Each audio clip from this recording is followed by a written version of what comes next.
So a few months back, I decided to cover the original Godzilla from 1954, and I made it my journey to watch the rest of the series, and I just kind of got busy.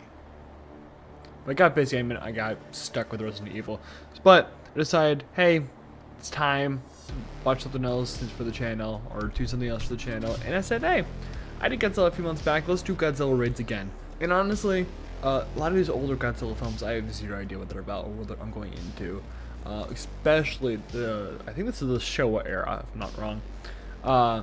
Where I have zero idea what the fuck I'm walking into. I have to watch these films in order to get to the next era that I want to. I think that's the era I want to get to. Is the Heisei era, I think. We get a little more zanier, which I think I've seen more clips of. But we get to this era, I know I have to do my duty here. This movie, I liked the first one. I think I mentioned in that review, I liked the first one. It was a lot of fun, and it had its quirks for being a 1954 film. And it did well with what technology was available. This movie decides, okay, the first one was a big financial hit. It got us in a lot of deep trouble when it came to messaging because it was so soon. But let's do Godzilla again. And how do you reinvent Godzilla besides him just running over Japan again? You give another big monster. I think it's named Anguius. I'm gonna call it Anguius, and I'm gonna be wrong probably about how it's said. This movie is super quiet, and I mean that in the worst way possible. It's not quiet because it has to be. It's quiet because it is. There's pieces of this movie, like they show a highlight tape of Godzilla's attack on Tokyo 6 months prior, from the previous film, and it's in complete silence. There's no dialogue from the people around. There's no audio from the original footage. There's nothing.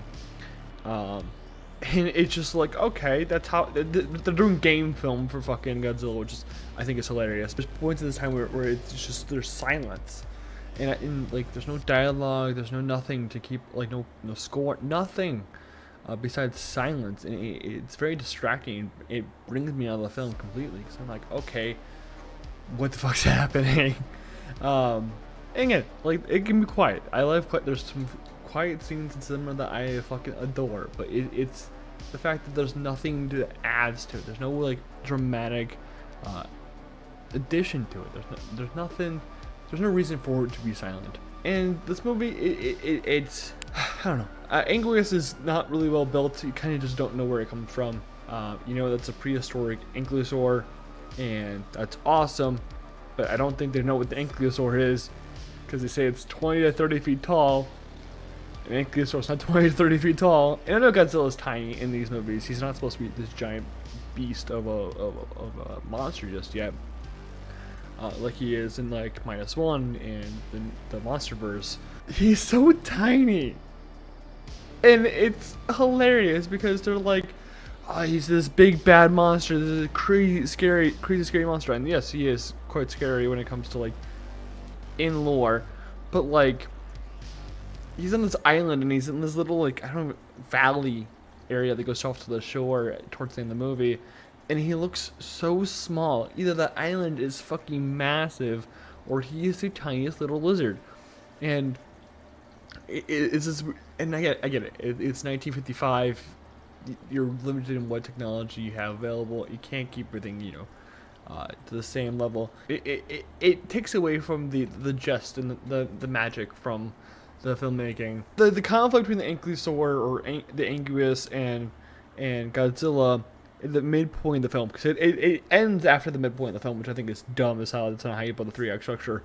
That should have been your end of the film letter. It's fun. That action scene, while it's quite repetitive, it's fun to watch that happen. It's the first time it happens on screen, is that Godzilla fights another kaiju.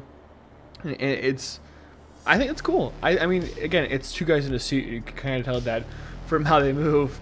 But I think it's fun. I enjoyed watching that. It's just, it goes on for way too long, and it's very repetitive. It doesn't get fun until they go through that temple. And a lot of things they show in this movie, I feel like I'm supposed to give a shit, but I just simply don't.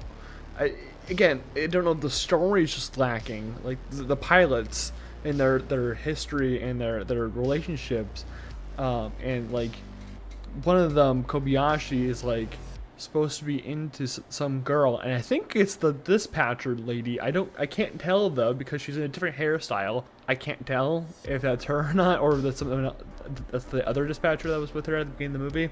I have no idea. But like I don't care about his relationship. I don't care if he finds love. I don't care about any of that. It's just it's this. It's a movie that wants me to care about these characters, makes me want to care about the conflict, and I just simply can't grab onto anything. Is it fun for portions of the time, from when Godzilla and the Anguilla show up to the midpoint in the film? I'm like pretty on top. I'm appreciating what is being given to me, and I'm liking most of it. And then we get after Anguilla dies, I just don't care. I mean, it feels like that's supposed to be on the film. It's like a 3-act structure. Is that they discover Godzilla and the Ankylosaur, they build a plan, the plan goes awry, Godzilla kills the Ankylosaur, and now he's like the hero, or anti-hero, I guess, because he still destroys part of Osaka. And then that's the end of the film. But then they had this whole other act where they're determined to kill Godzilla after everything, and they find him on this other remote island. They have the name for the island. I don't remember what it's called. And they're like, oh, well, we don't have the oxygen destroyer because Sarazal was dead, and that was like a one-time thing. They don't want to take a cop out, which I actually appreciate. I appreciate they don't take the cop out way of like, we just use the oxygen destroyer again. And they say this is a second Godzilla, which I don't like. I think they should have just kept the original Godzilla, and you have like this like scaling of how good he is. But apparently this is a second Godzilla.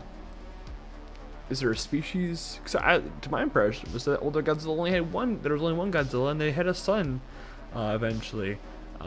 Again, I'm wrong. I could be wrong. I have not watched these movies ever, so this is me kind of just speculating and throwing a dart at the wall about what the hell these older Godzilla movies have or are. But like again, second Godzilla, and they're determined to kill without their oxygen destroyer because they don't have the oxygen destroyer. Their best plan of action is avalanche. Like big rocks. Again, that's why it leads credence to like this being only like a 20-foot tall Godzilla, and that makes sense. But an avalanche is your best option when you had to use an oxygen destroyer last time, where nothing was gonna kill it besides the lack of fucking oxygen in the air. Can you see where I'm like a little like, that doesn't really make sense in the rules you've set up for this world?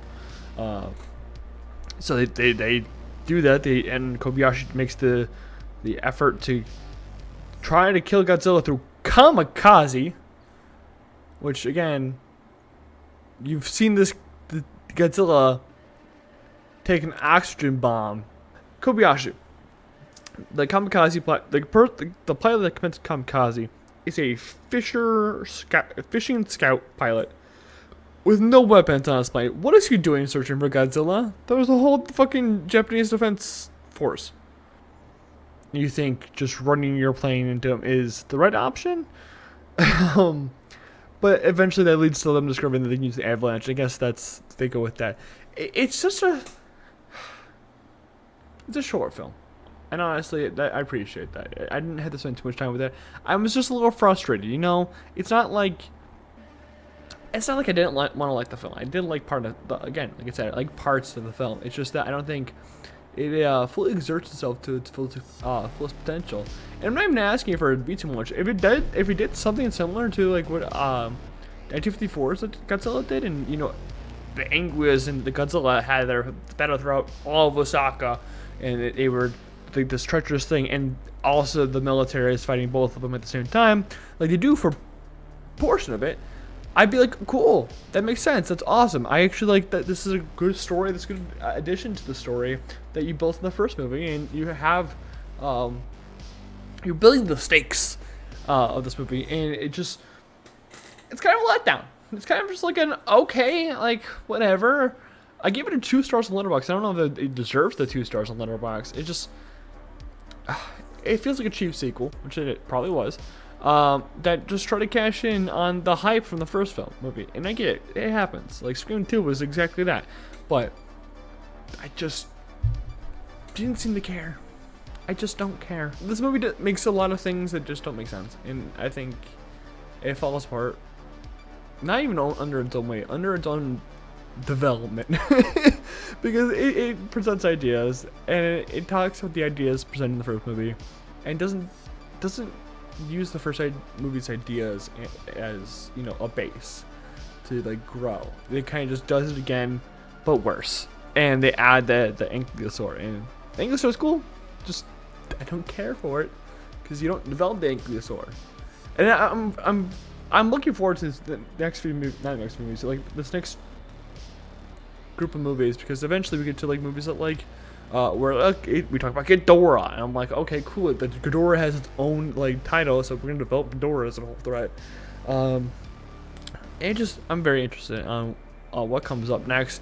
But Godzilla Raids Again just didn't do anything for me, and I'm a little frustrated by it. But I'm excited to get to Godzilla King of the Monsters. I'm pretty interested in what they present there.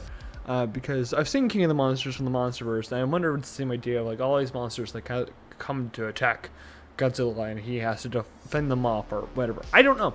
I'm very interested and intrigued, but I don't have anything to grasp onto to be like, yes, this is where I'm wanting to go, or what I'm interested to see going forward, because this movie just didn't do anything, and I don't know where to, like I said, when I started this movie, I didn't know where it's gonna go or what it wanted to do. So I don't know where the next one goes or what it wants to do, but it has a similar name to one of the movies I've seen. Let me know if you've seen Godzilla Raids Again and what you thought about it in the comments below.